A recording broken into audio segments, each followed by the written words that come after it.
Well, welcome back to Johnny Reads. Today I'm going to be talking about my 7th book that I read from my 2017 reading challenge and the 8th book that I read of 2017. So the book I'm going to be talking about is The Lightning Thief, of course the first book in the Percy Jackson series.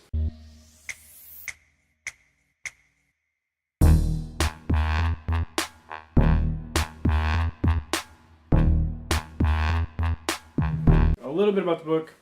Percy Jackson he finds out toward the beginning of the book that he's a demigod, a half-blood. So he's part human and he's part god. And he finds out that his dad is Poseidon, and he realizes that some of the weird things that have been happening are a direct result of who he is. The point of the story, I guess, is that Percy Jackson and two of his friends, Annabeth and Grover, when they're trying to find out who stole Zeus's lightning bolt. There's a lot of different things that are going on. He's learning who he is, and he's meeting new people. He's interacting with monsters, good and evil. A lot of different things going on. That's a little bit about the book. Obviously, from The Lightning Thief, he has to figure out who stole it. If he can figure it out, then he can stop a war from breaking out amongst the gods. The first thing that I want to say is, because as you know, if you're watching this, I always start with the negative that I think about a book.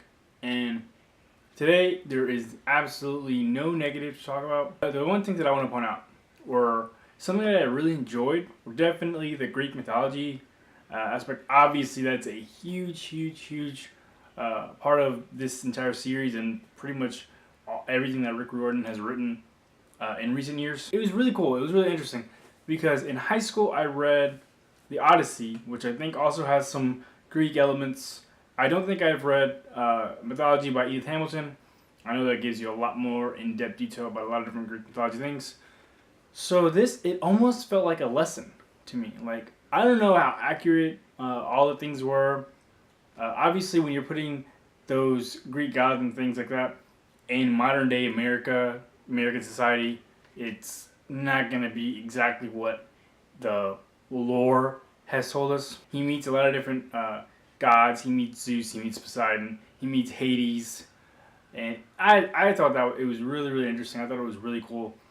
Definitely something that I will enjoy in the future when I continue the series. Another thing that I really enjoyed was the relationship and the interactions between Annabeth, Percy, and Grover. Now, it's super easy for me to see those three, two guys, a girl, demigods, half-bloods, whatever, and make a direct comparison to Harry, Hermione, and Ron.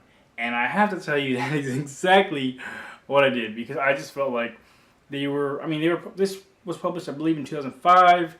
First Harry Potter, about a decade before, something like that.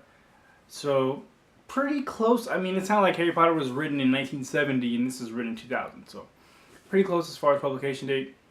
And I don't know if this is a consensus. I highly doubt it is, just based on the popularity of both series.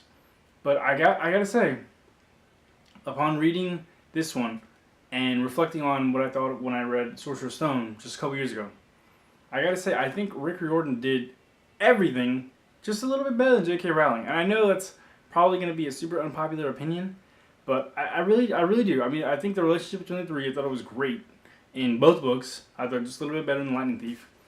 I thought the different elements, in Harry Potter you have witches and wizards and all these different things, Hogwarts, blah blah blah. Here you have Olympus, the Greek gods, Percy Jackson, blah blah blah. So I thought Rick Riordan did everything just a little bit better than J.K. Rowling. That isn't to say that I disliked Sorcerer's Stone at all, because I didn't. I enjoyed it. I read Chamber of Secrets, thought it was okay. Prisoner of Azkaban, that's another story. The last thing that I really enjoyed, though, from this book is that it really is written from his perspective.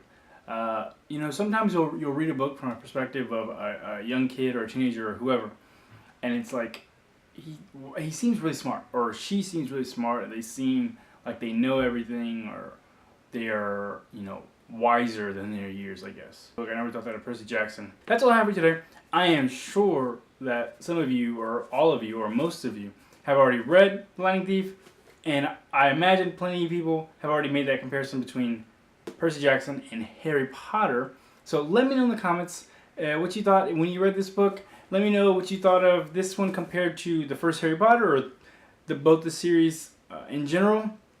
And also hit that subscribe button because I do make new videos every Wednesday now. I'll see you next time.